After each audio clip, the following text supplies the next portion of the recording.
بسم اللہ الرحمن الرحیم۔ السلام علیکم ناظرین کرام، یہ ایک فرضی خط کا جواب ہے جو سلطان صلاح الدین کے نام سے منسوب کیا گیا ہے کہ دور حاضر مد نظر رکھتے ہوئے ایک فلسطینی بچے نے ایک پیغام بھیجا تھا، تو اس کا جواب سلطان صلاح الدین کے نام سے منسوب کیا گیا ہے۔ بہت ہی ایمان کو جھنجھوڑ دینے والا واقعہ ہے۔ وعلیکم السلام ورحمۃ اللہ وبرکاتہ۔ تمہارا خط پڑھا اور میں اپنے آنسو نہ روک سکا۔ اے میرے فرزند، خدا تمہیں سلامت رکھے اور غیب سے تمہاری حفاظت کا سامان فرمائے، تمہیں اپنے عہد کا سلطان بنائے۔ میرے فرزند، مسلمان بدظن نہیں ہوتا۔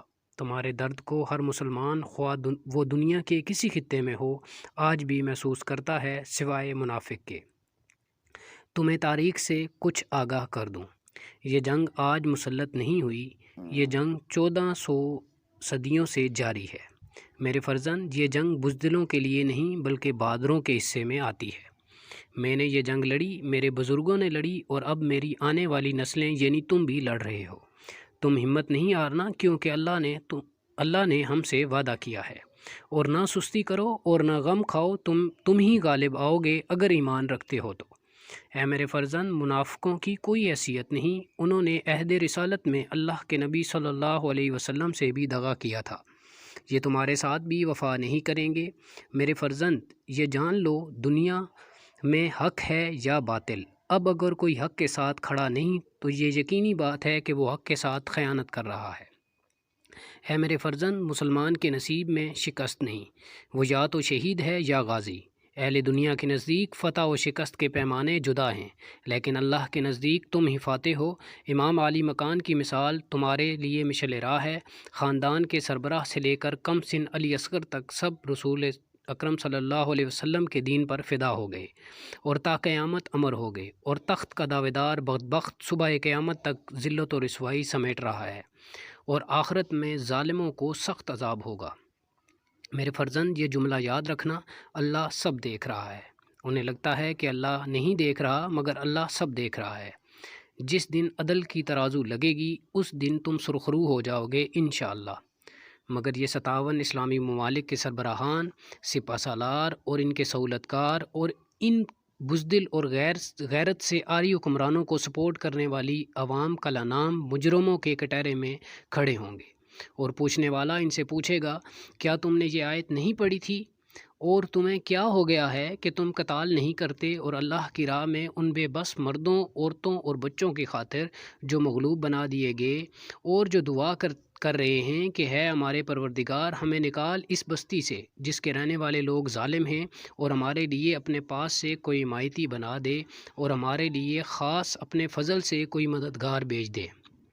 بیت المقدس کے فرزند، سوچنا انہیں ہے کہ یہ اس بات کا کیا جواب دیں گے۔ وہ دن ان کے لیے حسرت و یاس کا دن ہوگا۔ میرے فرزند، دیکھو ہمارا رب ہم سے کیا کہہ رہا ہے۔ ایمان والے اللہ کی راہ میں لڑتے ہیں اور کفار شیطان کی راہ میں لڑتے ہیں، تو شیطان کے دوستوں سے لڑو، بے شک شیطان کا داؤ کمزور ہے۔ یہ جہاد ہمارا اعزاز ہے، اور اعزاز پیشانیوں پر چمکتا ہے، ہر کسی کے نصیب میں یہ اعزاز نہیں۔ اس دن جب لوگوں کے ندامت سے سر جھکے ہوں گے اور مجرموں پر فرد جرم عائد ہو چکی ہوگی، تمہارے چہرے انشاءاللہ منور ہوں گے۔ میرے فرزند، یہ جنگ تمہیں خود لڑنی ہے۔ چند باتیں جو تمہارے توسط سے ساری امت کے مسلمان بچوں کو بتانی ہیں، وہ غور سے سنو۔ علماء اسلام سے وابستہ ہو جاؤ، علماء حق کی کتب پڑھو، خوب علم حاصل کرو۔ یہ بچپن کے وہ دن ہیں جس میں تمہاری تربیت ہونی ہے، تمہارے ماں باپ اور اساتذہ کی اہم ذمہ داری ہے۔ میرے فرزند، تمہیں بتاؤں، مجھے سلطان میرے ماں باپ نے نہیں بنایا تھا، میں فاتح بیت المقدس یوں ہی نہیں بن گیا تھا۔ میں نے دشمن کو شکست اس لیے نہیں دی تھی کہ میرے پاس جنگجو لشکر تھا یا تیز دھار تلواریں تھیں، بلکہ میری شخصیت کی تعمیر میں علماء اسلام نے اپنا کردار ادا کیا تھا۔ انہوں نے معاشرے کے ہر فرد کی اصلاح کی کوشش جاری رکھی، پھر میرے ساتھ ساتھ جو کارواں تیار ہوا اس کا ہر فرد ملت کے مقدر کا ستارہ تھا۔ ان ہیروں کو علماء اسلام نے بڑی محنت سے تراشا تھا۔ میری خوش نصیبی کہ مجھے وہ علماء مشائخ میسر آئے جو مریدین کی تعداد پہ نہیں، ان کی تربیت کرنے اور اللہ کا شکر ادا کیا کرتے تھے۔ لشکر اسلام کی تربیت علماء نے کی، اور پھر دنیا کی آنکھیں ان چمکتے ہیروں کو دیکھ کر خیرہ ہوگی۔ افسوس صد افسوس، آج امت میں ایسے دردمند علماء بہت کم رہ گئے ہیں۔ آج بدقسمتی سے زاغوں کے تصرف میں عقابوں کے نشیمن آ گئے۔ بہروپیوں کی کثرت نے سخت نقصان پہنچایا۔ مال و دولت اور دنیا کی ہوس نے ان کی عقل کے نور کو بجھا دیا ہے۔ میرے فرزند، میری دعا ہے کہ اللہ کریم ایسے علماء کی کثرت فرمائے جنہوں نے نور الدین زنگی جیسے ہیروں کو تراشا۔ میرے فرزند، آخری بات صبح ضرور ہوگی انشاءاللہ۔ والسلام، سلطان صلاح الدین ایوبی۔ ناظرین کرام، آپ کو ہمارا یہ واقعہ کیسا لگا ہمیں کمنٹ سیکشن میں ضرور بتائیے گا۔ اگر آپ ہمارے چینل پر نئے ہیں تو کائنڈلی ہمارے چینل کو سبسکرائب کر دیں۔